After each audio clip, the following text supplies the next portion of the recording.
Salut les Ectus, c'est Chris. Bon, est-ce que vous vous êtes déjà demandé à quoi ressemble la vie d'un pape et comment il est choisi en vrai? Attends, on parle bien du papy qui passe ses journées à prier? Et qui se déplace en papa mobile? Quelle indignité. On parle surtout de l'un des hommes les plus influents du monde, avec quand même 50 millions d'abonnés sur Twitter et 1,3 milliard de fidèles. Ah ouais, donc loin d'être un inconnu quoi. On peut dire ça, ouais, mais comme l'élection d'un pape est évidemment un événement rare, il y en a seulement 266 qui ont eu lieu en à peu près 2000 ans quoi. Donc là, j'ai décidé d'accélérer les choses. T'entends ça, Gustave? Aujourd'hui, tu vas devenir le chef suprême de l'Église catholique. Mais d'ailleurs, ça veut dire quoi d'être pape aujourd'hui? Est-ce que Gustave va faire le tour du monde pour répandre la parole divine, se mettre peut-être à dos tous les cardinaux du monde, toucher énormément de moulas, ou même découvrir de mystérieux secrets? Eh bien, d'après vous, presque la moitié, il va surtout découvrir des secrets. Alors c'est parti pour découvrir le monde de la papauté. Devenir pape, ça fait quoi?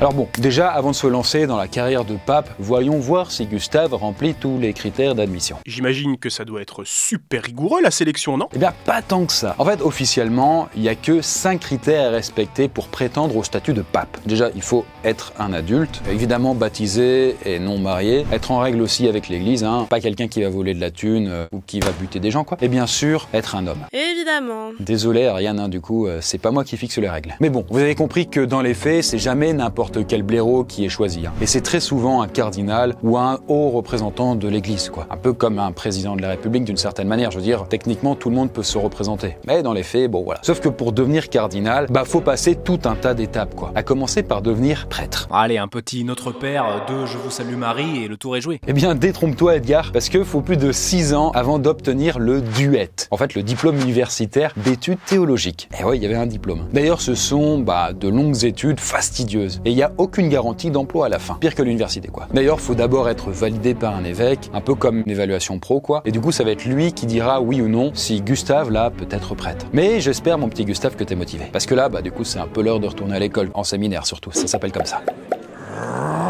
Bon voilà, le temps passe et là heureusement Gustave a bien bossé pendant ces 6 ans. Et ses efforts ont payé, il est officiellement prêtre. Alléluia, oui. Et sinon, elle devient quoi, Gustine, dans tout ça? Toujours les petites questions qui fâchent, hein, j'ai l'impression. Eh ben écoute, c'est là que leurs chemins se séparent. En fait, Gustine, ça pourrait un peu le détourner de la religion, si tu vois ce que je veux dire. Et comme notre cobaye doit rester focus sur Dieu, du coup c'est plus ta priorité les femmes, hein, très clairement. Mais t'inquiète pas, Gugus, tu t'en remettras, et puis Dieu te comblera d'autre façon, quoi. D'autant plus que ton parcours vers la papauté est loin, et très loin même d'être terminé. Parce que là, prochaine étape, devenir évêque. En fait, sur le papier, suffit d'avoir un minimum 35 ans, d'avoir été prêtre au sein d'une paroisse pendant 5 ans. Mais encore une fois, c'est un peu plus complexe que ça. Parce que bon, en effet, ce sont les évêques eux-mêmes qui, tous les 3 ans, vont dresser une liste secrète de tous les prêtres qui pensent être de bons candidats au statut d'évêque. Un peu comme des chasseurs de tête, qui vont chercher les meilleurs candidats, bien sûr. Donc la réputation est super importante, en plus du bouche à oreille, quoi. Et donc si t'as des casseroles au cul, là clairement, c'est mal parti pour être pape. Hein. Oui, donc t'es en train de nous dire que c'est du piston le truc. D'une certaine manière, un petit peu, ouais. Hein. Et en fait, ils ont tout intérêt à bien choisir les candidats, parce que ce sera peut-être parmi eux que va se trouver le futur pape. Et du coup, de là, le dossier de Gustave va être envoyé à un représentant du pape qui va assurer que, du coup, notre mascotte a le profil idéal, quoi. Et une fois l'évêque séduit, on envoie une nouvelle fois son dossier. Et cette fois-ci à une congrégation du Vatican, qui est composée de hauts représentants religieux et du pape lui-même. Donc ça veut dire que le pape participe au casting du gars qui le remplacera? Exactement, Ariane, ça fait partie du jeu, quoi, on peut le dire. Et après ça, Gustave va pouvoir gravir peu à peu les échelons, quoi. D'abord en devenant évêque. Un évêque, déjà concrètement, c'est un peu comme un prêtre plus, avec plus de responsabilités, quoi. Et surtout, il est à la tête, l'évêque, d'un grand territoire, avec un rassemblement de plusieurs églises. C'est ce qu'on appelle donc du coup un diocèse. Hein. C'est un peu comme un manager, quoi. Allez Gustave, montre-nous un peu comment t'es BG avec ton vêtement d'évêque, quoi. Sympa, hein, vraiment pas mal. Bon, après ça, Gustave va pouvoir tenter de devenir cardinal. Et là, c'est pas encore simple d'y accéder. Hein. En fait, il n'y a pas de candidature ou de lettre de motivation, quoi. Hein. C'est le pape lui-même qui les choisit. Toi tu vis, toi tu vis, toi tu Bref, les cardinaux choisis vont former ce qu'on appelle le Sacré Collège. Et ça sert à quoi exactement, un cardinal? Ariane, je te permets pas, mais on va répondre à la question. Du coup, en gros, en fait, ils sont chargés d'assister le pape dans l'administration civile. notamment au Vatican. Mais c'est aussi l'administration religieuse, hein, donc c'est un peu comme des ministres quoi, qui sont choisis par le président et qui vont l'aider à diriger le pays. Le pays pour eux c'est un peu le Vatican, hein, c'est un pays quoi, petit pays, micro-état, mais puissant. Bon, on a compris. Bref, tout est une question de feeling, hein, de confiance mutuelle. Et du coup la clé c'est de devenir le petit chouchou du pape. C'est vrai que ça aide. Et là ça tombe bien puisque c'est le cas de notre mascotte. Du coup Gustave va pouvoir devenir cardinal. Et c'est d'ailleurs un statut très privilégié, hein. Ils sont seulement 222 répartis dans le monde entier. C'est donc vraiment pas beaucoup quoi. Et en tout cas, bravo. Bravo Gustave, t'as assuré. Père Gustave, peut-être devrais-je dire maintenant. Ok. Eh ben je comprends mieux pourquoi tous les cardinaux sont vieux. Il faut une éternité pour le devenir. C'est clair que, faut pas être pressé, hein. Et maintenant, il n'y a plus qu'à attendre la place qui se libère et voir comment Gustave pourrait la lui piquer. Bon, écoutez, là, j'ai vraiment une horrible nouvelle à vous annoncer. Le pape vient de mourir. Non, ne pleurez pas, s'il vous plaît, ça me gêne. Mais waouh, quel hasard! N'est-ce pas? Eh bien, le mieux, justement, c'est qu'on a un super candidat à portée de main. Gustave, fais tes valises, on décolle pour l'Italie. En fait, tous les cardinaux de moins de 80 ans, maximum 120, hein, sont attendus au Vatican pour participer à l'élection du prochain souverain pontife. Ah, mais c'est un peu comme une colonie de vacances pour cardinaux, quoi. Ouais. Bon, en tout cas, ils sont pas là, hein, je peux te le dire, pour fabriquer des cabanes ou faire des cannes à pêche, quoi. D'ailleurs, les règles sont assez strictes, hein. Déjà, il n'y a pas d'accès à leur téléphone portable. Le réseau est d'ailleurs brouillé. Aucun contact avec d'autres gens de l'extérieur, à part le personnel hôtelier et un médecin. Les fenêtres sont fermées, les déplacements sont surveillés. Ils ont quand même le droit d'aller pisser, rassure-moi. Oui, t'inquiète pas pour eux. Ils sont bien pris en charge, hein, quand même. Ils ont une pension complète, avec des petites bouffes sympas et puis une literie sommaire. Et tout ça, ça se passe dans la résidence Sainte-Marthe, qui se trouve dans les jardins du Vatican. Mais quand vient le moment de l'élection, là, ça rigole plus. Tous les cardinaux vont se réunir dans la chapelle Sixtine. Tu ne connaissais pas la chapelle Sixtine? Non. La pièce là est obligatoirement fermée à clé, c'est d'ailleurs un vrai cérémoniel, et tout est filmé. Et c'est ce qu'on appelle le conclave. Mais pourquoi à double tour? C'est carrément de la séquestration à ce niveau.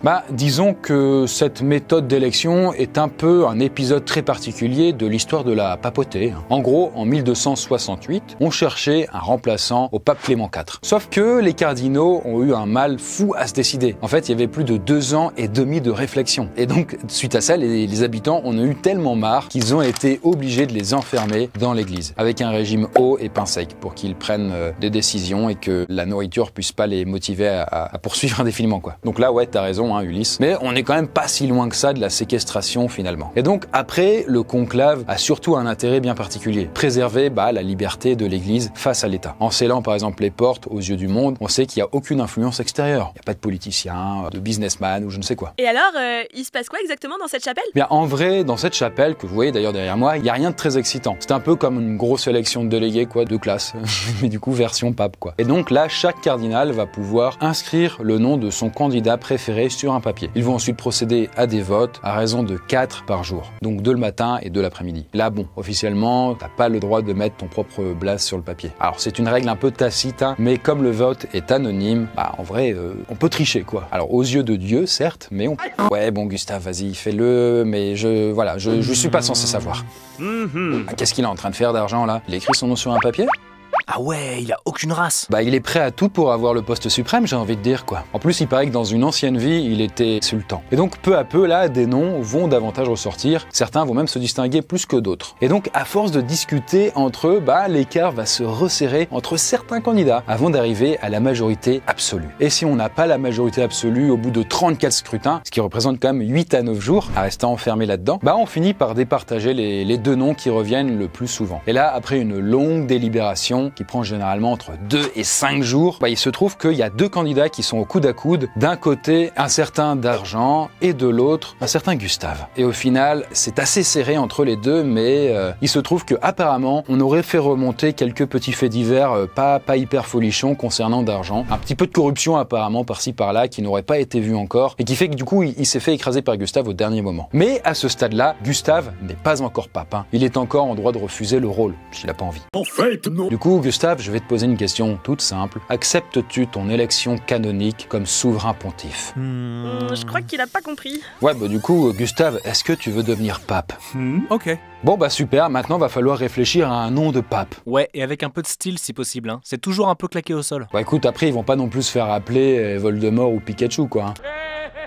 Hein. Il faut se trouver un nom, il faut trouver un pseudo, un blaze quoi. Et ça reste dans une logique religieuse. Par exemple en hommage à des saints, des martyrs ou même d'anciens papes. Et donc choisir un nom de pape, c'est un moment important quoi. Ça va annoncer quand même la couleur du futur pontificat. En gros, soit vous portez un nom qui a déjà été porté, donc vous êtes dans la tradition, soit vous avez un truc novateur, genre le pape François. Et c'est le seul à s'être appelé comme ça. Et lui, il avait choisi de rendre hommage à Saint François d'Assise, qui était le saint des pauvres. Donc bref, pour annoncer l'élection du pape, il est de coutume de faire sonner les cloches et de présenter au peuple au balcon de la basilique Saint-Pierre. Et d'ailleurs sublime, hein. D'ailleurs quand je suis allé à Rome et au Vatican, c'était vraiment incroyable. La basilique Saint-Pierre était gigantesque, c'était abusé. Je fais une petite parenthèse, mais vraiment, elle était immense. On aurait pu mettre des cathédrales à l'intérieur tellement elle était grande. C'est pas déconnant quoi. D'ailleurs, vous pouvez retrouver la vidéo sur El Chris Conte. Grosse vidéo quand même, donc premier voyage solo que j'avais fait. On revient à nos moutons, hein? Ouais, donc du coup je disais oui, le pape va apparaître au balcon. Et donc là, ça va être le cardinal doyen qui va présenter le nouveau pape, avec la célèbre réplique Habemus Papam. Habemus Papam.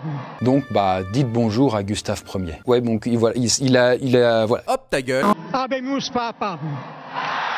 Et on fait péter le champagne aussi. Alors non, surtout pas. Mais il y a quand même une tradition à laquelle on ne déroge pas, là c'est l'usage de la fumée. Parce que pendant toute la durée du conclave, c'est-à-dire le moment où on devait élire le pape, hein, donc c'était avant, hein, un poêle alimenté en paille est entretenu dans la chapelle. Et d'ailleurs à la fin du scrutin, là, on jette les bulletins de vote dans les flammes, donc ça va produire alors une fumée noire, et c'est signe qu'il n'y a toujours pas de pape élu. Et quand enfin on trouve le bon pape, là, on va mouiller la paille, ce qui va produire une fumée blanche. Enfin ça c'était avant, hein. Aujourd'hui la paille elle a été remplacée par du papier recyclé et maintenant ça fait une fumée jaune quoi, voilà. Et maintenant que Gustave est pape, entrons désormais dans ce qui va faire tout le sel de la vidéo.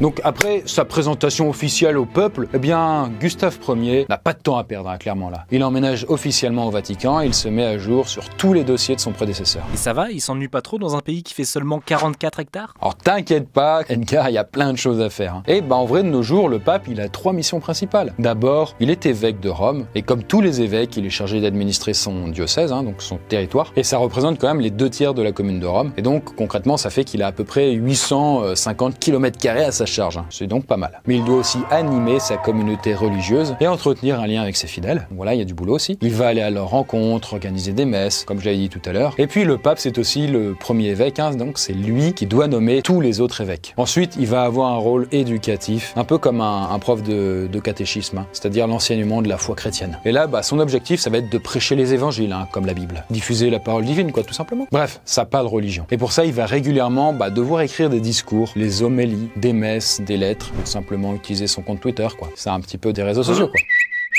Enfin, du coup, il a aussi un rôle de dirigeant. Et même si c'est le plus petit pays du monde, le Vatican reste un pays à gouverner. Et le pape y exerce tous les pouvoirs. Il décide des lois, il fait appliquer la justice. Donc en gros, c'est un peu, c'est un roi, quoi, hein, c'est le monarque absolu. Ah, mais il doit gagner un max de blé en fait. Eh bien en fait, non, pas du tout. Le pape gagne 0 moula. Parce qu'en effet, quand on s'engage dans la religion, on fait généralement un vœu de pauvreté. C'est-à-dire que, on va s'engager solennellement à ne plus posséder de choses, histoire de rester focus sur notre rapport avec le divin, quoi. Donc forcément, le chef des catholiques n'est pas censé vivre dans l'opulence. Bon, après je précise, mais le gars est quand même invité partout dans le monde, tout frais payé bien sûr. Il n'y a pas d'impôts ni de loyer à payer, il est quand même le roi de son pays, hein, faut pas déconner. Il a clairement une situation avantageuse et en vrai, s'il a besoin de quelque chose, il l'a. C'est juste comme il n'a pas d'argent, il n'a pas besoin de le payer, quoi. C'est quand même plus simple. Pourquoi gagner de l'argent quand on peut tout obtenir gratuitement? Ok, et comment il fait pour répartir tout ça dans son agenda? Eh bien dis-toi en fait que ses journées sont extrêmement chargées et il n'a pas trop le temps de glander. Généralement, la journée commence très tôt, genre vers 4-5 heures du mat, en fonction des préférences de chacun, histoire déjà d'avoir le temps de s'offrir des petites prières en solo. Et là, attention, Gustave Ier, ça risque un peu de piquer le matin. Puis vers 7 heures, il va donner la messe en petit comité avec des employés du Vatican, avant de se mettre au travail toute la matinée. Alors ça peut être l'écriture de discours religieux, la signature de documents officiels qui vont concerner son gouvernement, des déplacements dans son diocèse ou partout dans le monde, quoi. Et bien sûr, il va recevoir des invités pour des audiences privées. Par exemple, entre chefs d'État, diplomates et religieux, il peut recevoir jusqu'à 50 personnes par jour. Mais le pape, c'est aussi un people, faut pas l'oublier, qui peut recevoir des grosses rostas comme DiCaprio, Angelina Jolie, ou même des joueurs de foot comme Zlatan. Donc Donc voilà, clairement là Gustave c'est un peu une sorte de super influenceur. Très clairement ça l'est, en vrai du coup c'est le pape. Donc là il pèse au niveau maximum. Hein? Tiens, son visage me dit quelque chose à celui-là. Il est pas professeur de quelque chose? Ah je sais pas, les lunettes de soleil ça change tout quand même. Hein. Bon en tout cas après sa pause déj et sa petite sieste, Gustave va enchaîner toute l'après-midi avec des tâches assez variées. Et ses journées vont se terminer vers les 22h à peu près. Voilà, là c'est une journée assez classique de travail, sauf que là lui il va passer plus de temps à prier qu'à raconter sa vie à la machine à café. Mais maintenant qu'est-ce qui va se passer pour Gustave Ier en approchant de la fin de son règne? Alors voilà déjà plus d'une trentaine d'années que Monseigneur Gustave est pape. Et là, une chose est sûre, après toutes ces années de voyage, de rencontres, de scandales aussi dans son église, Gustave est fatigué. Et là, effectivement, vous vous êtes posé la question, après toutes ces années comme pape, il a découvert des secrets. Et vous avez raison. Comme vous le savez, les archives du Vatican sont parmi les endroits les plus gardés, les plus énigmatiques au monde. Et il y a beaucoup de choses là à l'intérieur. Et évidemment, Gustave, étant pape, eh bien on lui a révélé certains secrets du monde, des choses que le commun des mortels ne sait pas. Oh génial, on va enfin le savoir. Des secrets qui pourraient changer la face du monde si on les découvrait aujourd'hui. Oh mon Dieu, ça va être énorme! Des secrets qui pourraient changer le cours des choses et de notre civilisation. Ouah, le suspense! Mais comme ce sont des secrets, du coup, on ne les saura jamais. Enfin, nous, pauvres mortels en tout cas. Hein. Mais il y en a, c'est sûr. Je ne m'attendais à rien et je suis quand même déçu. Mais bon, en tout cas, son règne aboutit à sa fin et là, Gustave est fatigué. Les secrets, ça pèse aussi, faut le dire. Et malheureusement, on ne prend pas de verre d'eau, on ne se repose pas quand on est pape. On prend pas de vacances non plus, ni sa retraite, alors que clairement on est en âge de la mériter. Du coup là, la seule solution de quitter son rôle, c'est de l'emporter avec soi dans la tombe. Donc Gustave doit casser sa pipe pour avoir un remplaçant? En réalité, il y a quand même une autre solution, et c'est ce qu'on appelle la renonciation. Mais c'est quelque chose de très très rare. Renoncer à un droit divin, être pape, ce n'est pas très bien vu. Et là, dans notre ère moderne, un seul pape a démissionné et c'était Benoît XVI pour des raisons médicales. Donc oui, la vie d'un pape est très riche et complexe et c'est compliqué de rester soi-même. Puis aujourd'hui, le pape, c'est plus tout à fait les mêmes qu'avant, ça a évolué quand même avec le temps. Avant, les papes étaient aussi puissants que des rois, voire plus parce que du coup, ils pouvaient virer les rois, donc c'était des super rois quoi. Et avec la fortune qu'ils ramassaient au niveau des impôts, la dîme, autant dire qu'ils pouvaient vraiment avoir un impact gigantesque sur le monde. Aujourd'hui, c'est toujours le cas, mais ça a clairement été temporisé quoi. D'ailleurs, au fil du temps, le pouvoir du pape s'est un peu fragilisé quoi. Déjà à cause de la libération des mœurs et puis la révolution sexuelle dans les années 60. Aujourd'hui, en plus, les gens, comme ils sont plus informés, ils peuvent choisir plus facilement leurs croyances, adhérer ou pas à l'église, typiquement. Et on peut être croyant, mais sans forcément adhérer à une autorité religieuse. Typiquement, le pape, qui est censé représenter le chef des catholiques. Ça reste quand même le boss du plus grand groupe religieux de la planète. Il étend quand même son influence sur 17% de la population mondiale, si ça, c'est pas un super influenceur. Et puis, son rôle de médiateur peut avoir une énorme influence sur la politique mondiale, quoi. Voilà, toi tu fais ça, il pèse dans les décisions quoi. Voilà Poscaille pour comment on devient un pape. Alors là vous dites mais c'est bizarre, Gustave n'est pas mort pour une fois. Et vous avez tort parce que Gustave est mort. Oui, il est mort au pouvoir évidemment. Et comme ça un nouveau pape va pouvoir être élu. Sauf que là on n'a pas montré les coulisses de son décès. À bientôt dans la prochaine vidéo. Bye bye.